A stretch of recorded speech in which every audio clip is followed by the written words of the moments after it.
ને કીધું કે પાણીમાં ભડકો કરવાનો એટલે પેલો કે પાણી ભડકો કદી ના થાય.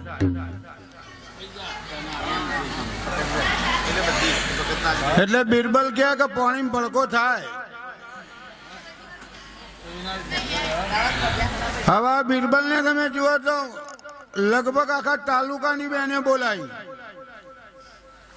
અને મોટી જગ્યા હતી ત્યાં રાજાનો મોચડો બનાવીને ત્યાં બેસાડેલા. પણ તાકડા એક વડનું ઝાડ હતું. એ વડના ઝાડ નીચે આ બધી બહેનો બધી લોબી લોબી બેઠેલી લગભગ કિલોમીટરના એરિયામાં. અને તાકડા તમે જુઓ તો એક ટેટો બેનના મોથા ઉપર પડ્યો. એટલે થોડી બેન કે હું થયું તો લગભગ આટલા ગાળામાં તો કે ટેટો પડ્યો એવું વસ્તીને વાતો કરી. પણ જેમ જેમ લોબું થયું ને એમ કે બેટો થઈ ગયો. અને પછી કોઈ કનો તો કે રાજાનો. તમે જુઓ પાછળ વાત થઈ હતી કે રાજાને બેટો મર્યો અને કૂટવા માંડી. એટલે બિરબલને ખબર પડી કે જો આ પાણીમાં ભડકો થવા માંડ્યો આમાં. એટલે શાંતિ રાખો, ભક્તિનો વિષય જુદો છે બેન. જે કોઈ હોય આ ભક્તિને પામવા માટે આપણા ઋષિ મુનિઓ 88,000 બનીને તો રાફડા થઈ ગયા, પણ આ પદને હજુ પામી શક્યા નથી. ભક્તિનો વિષય એક અલાયદી વિષય છે. એ ભીતરનો એક શણગાર કહેવાતો કહી શકાય એવી ભક્તિનો વિષય છે. આગળના એક ઋષિ મુનિઓ જુઓ, એક સંતો જુઓ, પોતાના પ્રમાણો સાથે તમારા શાસ્ત્રોમાં લેખિત તમે જેમાં કે એમાં પ્રમાણ સાથેની વાત. રામાયણ, મહાભારત, ગીતા દરેકની અંદર પ્રમાણ આપેલું હોય. અને સંત પ્રમાણ સિવાય કોઈ દાડો પોતાનું વચન ના બોલી શકે. પણ જ્યાં સુધી આપણામાંથી ભય, ભેદ અને ભ્રાંતિ નહીં જાય ત્યાં સુધી કદી ભક્તિનો વંશ નહીં આવે. અંધશ્રદ્ધાની અંદર આપણે બહુ તૂટી ગયેલા છે. અંધશ્રદ્ધા એટલે એટલી બધી મુશ્કેલી કરી દીધી છે. તમે એક જોજો, રામચંદ્ર ભગવાનનો ફોટો હનુમાનની છાતી ચીરીને બતાવેલો છે. હનુમાનને પોતાની બે હાથે છાતી તોડી નાખી અને અંદર રામચંદ્ર ભગવાનનો ફોટો બતાવ્યો હતો. પણ બાપ સમજુ પુરુષો હોય એમને ખબર પડી જો છાતી તોડેમાં રામ ના દેખાય. પણ દેહાધ્યાસથી છાતી તોડી નાખી હતી. દેહાધ્યાસ ખબર પડી કે મારે રમતો રામ દેખાય ને. જેમ તમારું ખેતર હોય, એ ખેતરની અંદર પાક વાયેલો હોય અને નેદામણ બધું કાઢી નાખો, રોપડી તમે મારીને ચોખ્ખો કરો એટલે તમારો પાક દેખાય. એ પાક નોધારો દેખાય. એમ તમારા અંદરના દુર્ગુણો જે દાડા નીકળી જશે ને બાપ, એટલે અંદર રમતો રામ દેખાશે. આવી ભક્તિ એવી જુઓ. એટલે સંતો ભક્તો આગળની ભક્તિ કહી ગયેલા. અરે ભગતિનો માર્ગ સંતો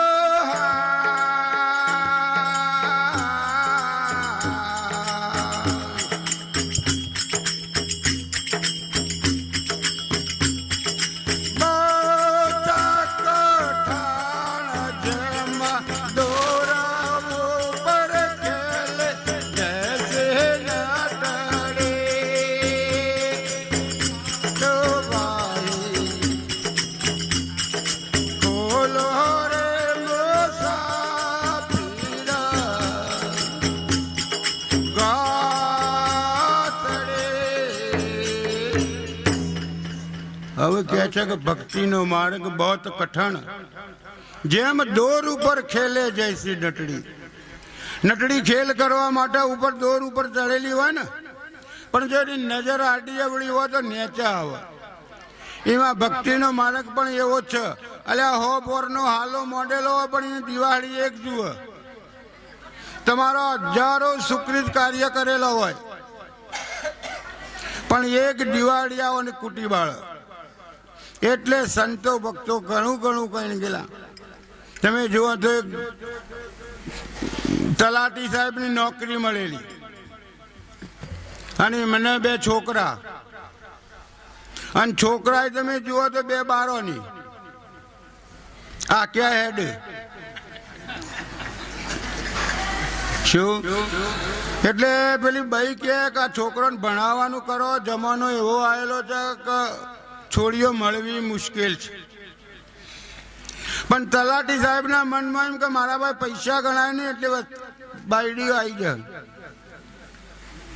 રાગે છોકરા મોટા થયા અને સમય સંજોગે તમે જુઓ તો બાજુના ગામમાંથી 2 છોકરો ને 2 બૂનો મળી, ધામધૂમથી લગ્ન કર્યા, પોતાનો ઘર સંસાર ચાલુ થઈ ગયેલો. તલાટી સાહેબને વિચાર કર્યો કે મારા આઠોની ધન છે ને, પણ બાયડીઓના કહેવામાં જો રહો તો બરોબર. એ ચાવીઓનો જુડો તલાટી સાહેબ 2 બાયડીઓને આલી દીધો. કારણ ઘણા તમે જુઓ તો ખાતો બદલી રૂપિયા લાયેલા. મૂર્ખો, ગવર્મેન્ટ આટલો પગાર આલે તો તમે 10 રૂપિયાની આશા રાખો છો. એટલે તમે જો તો ઋષિરાજે કીધું છે કે માનવ જોજે રંગ જાય ના, તારી જનેતાનું દૂધ લજવાય ના. અત્યારે હાલ તો સાહેબ ઘણું એવું ચાલેલું ચોક જ્યાં હોય ને તો 50 હોર ના લઈએ તો કોમ થતું નહીં. એમાં અમે તો ઉભા જ રહીએ વેગળા તાણે. એમાં તલાટી સાહેબને 2 બૈરોને આપી દીધી ચાવીઓ. અને તલાટી સાહેબની ઉંમર તમે જુઓ તો ઘણી થઈ ગયેલી. એમના ઘેરથી મરી ગયેલો. વાડામાં એક ઘર 10 બાય 10 ની ઓયડી બોધિયાયેલી. તલાટી સાહેબ બીમાર હોય, ટિફિન ચો પોકાળ્યો. એ વખત તલાટી સાહેબના મનમાં આવ્યું કે ખરેખર માવીતરના ગઢપણમાં છોકરાની જરૂર છે.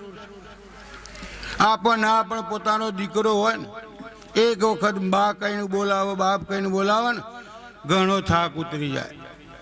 એમાં તલાટી સાહેબની કોઈ વેલ્યુ ના રહીને 2 બૂનોની અંદર વિખવાદ થયો. તલાટી સાહેબ કે તમે રાખો કહો તો હું રાખું. એટલે પેલી નેચી કે હા ના રાખવાનો મારે કે હું એક રીત શીખવાડું, આપણે ડોહાનું વેચી લ્યો. જુઓ વેચવાનો વારો આવેલો. હવે તમે જુઓ તો પેલી નેની કે તમે તારો ડોહાબાન બોલાઈ જાઓ. પોતાના ઘરના ઓગણાના આગળ લાવીને પછેડી પાથરી દીધી. હવે નેની બુન કે એક બાજુ તું જલ ને એક બાજુ તાર ઘરવાળો જલ, અને એક બાજુ મૂન માર ઘરવાળો. ડોહાનો ઉછાળીએ, જો હવળા પડ્યું તો મારા ને હવળા પડ્યું તો તારા. બોલો તલાટીની હું દશા લાયા છે.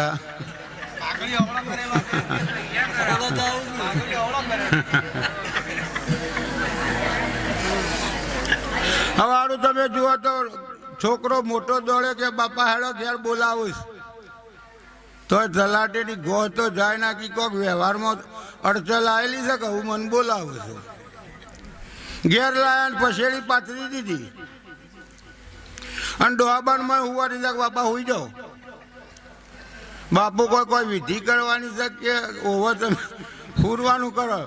હવે 2 બાજુ બેને એવા શેડા કાઠા જલેલા, અને 2 બૂડો પોતાના આદમીઓને કે કાઠું જલજો ને કે આપણા ભેળું આવશે તો જિંદગી પાડવા પડશે.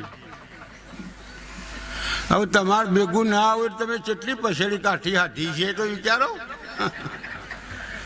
અને આનું તમે જુઓ તો 4 બાજુ જલીને પેલી નાની બાયડીને કીધું અંબે માત કી છે, અને ડોહાનો ઉછાળ્યો. 5-6 ફૂટ અધ્ધર, પણ આરો ડોહો તમે જુઓ તો કરમનો કાંઠો, ના ઊંધો પડ્યો ના હાવડો પડ્યો, કોનાવાનો અહીંયા પડ્યો.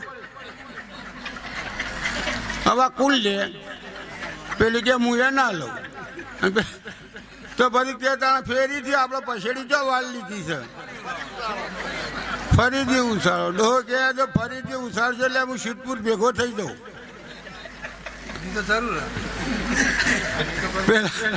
સિદ્ધપુર કી બાબા ભેળા તો ભલે તો, પણ તમને સિદ્ધપુર ભેગા નહીં કરે. પછી બીજી વખત ઉલાળ્યા અંબે માર્કી જે કે ડોહો પડે એના ફૂંક હાથ. બોલો બાપ કેવી દશા લાવીને પેલી તલાટીને હારો કામ કરેલો નહીં. એટલે જ તલાટી સાહેબ ને બધા સરપંચની આવી રૂમમાં બેઠેલા, અને આરું કાગળિયાનું કામ કરતા હતા, બધા નિયમો કરતા હતા આખા ગોમના. અને લાઈટ જઈ એટલે કાગળિયો બધો હતો એટલે લઈ અને બહાર લેબડો હતો ને એના નેચે બેઠ્યા. અને બધો કાગળિયો વસતો હતો, પવનનો ઝોલો આવ્યો અને કાગળિયો ઉડ્યો ગોમના નિયમનો. અને આ તાકડા બકરાનો એક ટોળો આવતો હતો ને નિયમ વાળું કાગળિયું બકરું ખાઈ ગયું. એટલે તમે જુઓ તો તલાટી પેલા ડબારી કોઈ બીવડાવન ધમકાવન કે બાપ કે હવે હું શું કરું. ઘેર જઈ અને પેલું બકરું મૂઠું કૂવામાં પપડાવતું હતું ને એટલે એને મૂઢામાં હાથ ગાળ્યો ને કાગળિયું નીકળ્યું અને લઈને તલાટી ભાઈ ગયો કે લ્યો સાહેબ તમારા ગોમના નિયમો મારા બકરાના ગળે નહીં ઉતર્યા. તો ગોમના ગળે તો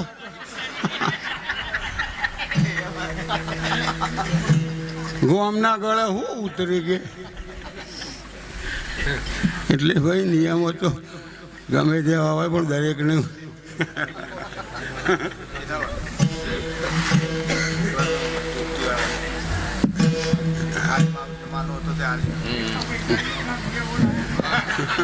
હા